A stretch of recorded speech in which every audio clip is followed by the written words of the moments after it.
ബന്ധുക്കൾക്ക് വിനീതമായ നമസ്കാരം.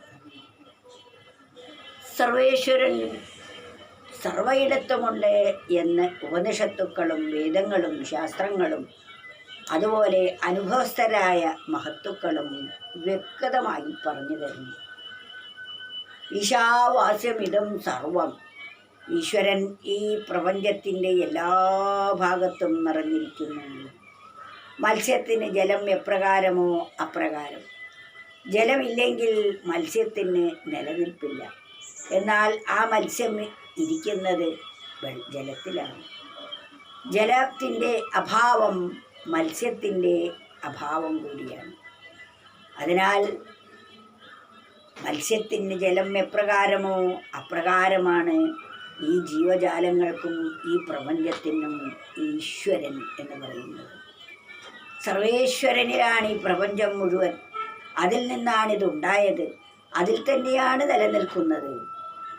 അതിൽ തന്നെയാണ് ഇത് ലയിക്കുകയും ചെയ്യുന്നത്. ഈ ഒരു ബോധത്തിൽ വർത്തിക്കുമ്പോൾ നമ്മളും അതിൽ നിന്നുണ്ടായി, അതിൽ തന്നെ നിലനിൽക്കുന്നു, അതിൽ തന്നെ ലയിക്കുകയും ചെയ്യുന്നു. ഈ ഒരു ബോധം നമുക്കുണ്ടാകുമ്പോൾ എല്ലായിടത്തും നിറഞ്ഞിരിക്കുന്നത് അതാണെന്ന ബോധം ഉറച്ചു വരണം. അതിന് നാം നിരന്തരം അപ്രകാരത്തിൽ ഭാവന ചെയ്യണം. എല്ലായിടത്തും ഉണ്ടെങ്കിൽ അത് നമ്മളിലുണ്ടല്ലോ. എല്ലായിടത്തും നിറഞ്ഞത് കാണണമെങ്കിൽ നമ്മുടെ ഉള്ളിൽ അതിനെ കണ്ടെത്തേണ്ടിയിരിക്കുന്നു. അതാണ് പറയുന്നത്, അകതാരിൽ വിളങ്ങിടും ആത്മാവിൻ്റെ ശരീരമാം കണ്ടു കൈകൂപ്പി വന്നിച്ചു വണങ്ങും മഹിതാശയ. ഓരോ ശരീരത്തെ കാണുമ്പോഴും ഓരോ വസ്തുവിനെ കാണുമ്പോഴും ആ വസ്തുവിന് ആധാരമായിരിക്കുന്നതിനെ നാം ബോധിക്കേണ്ടിയിരിക്കുന്നു. അതിനെ കാണാൻ കഴിയില്ല. അതുപോലെ ഒരു ശില്പി ഉണ്ടാക്കിക്കഴിഞ്ഞാൽ ആ ശില്പത്തെ കാണുമ്പോൾ അത് ഉണ്ടാക്കിയ ശില്പിയെ നാം ഓർമ്മിക്കുന്നു. ആരാ ഇതുണ്ടാക്കിയത് എന്ന് ചോദിക്കാറില്ലേ? അതുപോലെ ഈ പ്രപഞ്ചത്തിന് ഈ ഇന്ദ്രിയങ്ങളെ കൊണ്ടറിയപ്പെടുന്ന ശബ്ദസ്പർശ രൂപരസഗന്ധാദികൾക്കെല്ലാം ആധാരമായിരിക്കുന്ന ഒരു പരമ്പൊരുൾ ഉണ്ട് എന്ന് ബോധിക്കാൻ സാമാന്യ ബുദ്ധി മാത്രം മതി. അസാമാന്യമായ ബുദ്ധിയൊന്നും അതിനാവശ്യമില്ല. ഇതിനെല്ലാം നമുക്ക് ഒരു കുഞ്ഞുണ്ടാകണമെങ്കിൽ അതിന് അച്ഛനും അമ്മയും വേണം. അച്ഛനെ ഇല്ല എന്ന് വിചാരിക്കൂ. അതുകൊണ്ട് ഈ കുഞ്ഞ് അച്ഛനില്ലാതെയാണോ ഉണ്ടായിരിക്കുന്നത്? ഒരിക്കലുമല്ല. ഒരു കുഞ്ഞുണ്ടാവണമെങ്കിൽ അതിന് കാരണമായി മറ്റൊന്ന് വേണം. അതുപോലെ ഈ പ്രപഞ്ചത്തിന് കാണപ്പെടുന്ന വസ്തുക്കൾക്കൊക്കെ ആധാരമായിരിക്കുന്ന ഒരു പരമ ചൈതന്യ സ്വരൂപം ഉണ്ടാവണം. അതുണ്ടായേ പറ്റൂ. അതുള്ളത് കൊണ്ടാണ് ഇതെല്ലാം. നീരാവി ഉണ്ടെങ്കിൽ മാത്രമേ ജലമുണ്ടായിത്തീരുകയുള്ളൂ. ജലമുണ്ടെങ്കിൽ മാത്രമേ ഐസുണ്ടാവുകയുള്ളൂ. ജലം ഐസായി രൂപാന്തരപ്പെടുന്നു. നീരാവി തണുക്കുമ്പോൾ ജലമായും മാറുന്നു. ജലത്തെ നമുക്ക് തൊട്ടറിയാൻ കഴിയും. ശൈത്യമാണെന്നറിയാം.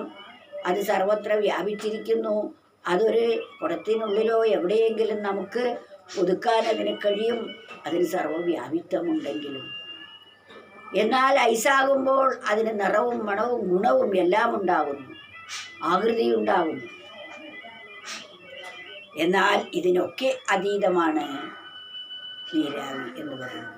അപ്രകാരം നീരാവി എന്ന സ്ഥാനത്ത് ഈശ്വരനെ ഭാവന ചെയ്തു നോക്കൂ. അതിൽ നിന്ന് രൂപാന്തരപ്പെട്ടതാണ് ഈ പ്രപഞ്ചം എല്ലാം തന്നെ. ഇതിൻ്റെ ഈ നാമരൂപങ്ങൾക്കെല്ലാം ആ നാമരൂപത്തിന് അതീതമായിരിക്കുന്ന അതാണ് ഈ നാമത്തിനും രൂപത്തിനും അധീനമായിരിക്കുന്നത്. ആ നാമരൂപങ്ങളിലൂടെ രൂപാന്തരപ്പെടുമ്പോൾ മാത്രമേ നമുക്ക് കാണാനും കേൾക്കാനും രുചിക്കാനും ഒക്കെ സാധിക്കുകയുള്ളൂ.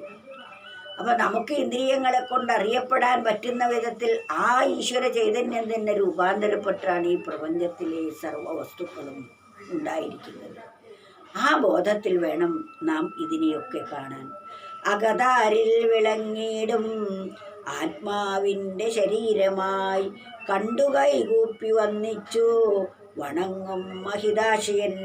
ഈ കാണപ്പെടുന്ന വസ്തുക്കളിലെല്ലാം തന്നെ ആ സർവേശ്വരനെ കണ്ട് നാം വണങ്ങും. ഈശ്വരനെ പ്രത്യക്ഷത്തിൽ മറ്റേതോ നമ്മുടെ ഭാവനയ്ക്ക് അനുസരിച്ച് കാണുന്നത് മാത്രമല്ല, പക്ഷേ യദ്ഭാവോ തദ്ഭവതി, എങ്ങനെ ഭാവിക്കുന്നുവോ അങ്ങനെ ആയിത്തീരും നമ്മുടെ മനസ്സിൽ. അതുകൊണ്ട് ഈ കാണപ്പെടുന്ന വസ്തുക്കൾക്കെല്ലാം ആധാരമായിരിക്കുന്ന സർവേശ്വരനെ ഈ വസ്തുക്കളിലൂടെ കണ്ട് ഇതിനെ നാം വണങ്ങേണ്ടിയിരിക്കുന്നു. കണ്ടു കൈകൂപ്പി വണങ്ങണം ഇതിനെ എല്ലാം. ഇതിനെ നിന്ദിക്കുന്നത് അതിനെ നിന്ദിക്കുന്നതിന് തുല്യമാണ്.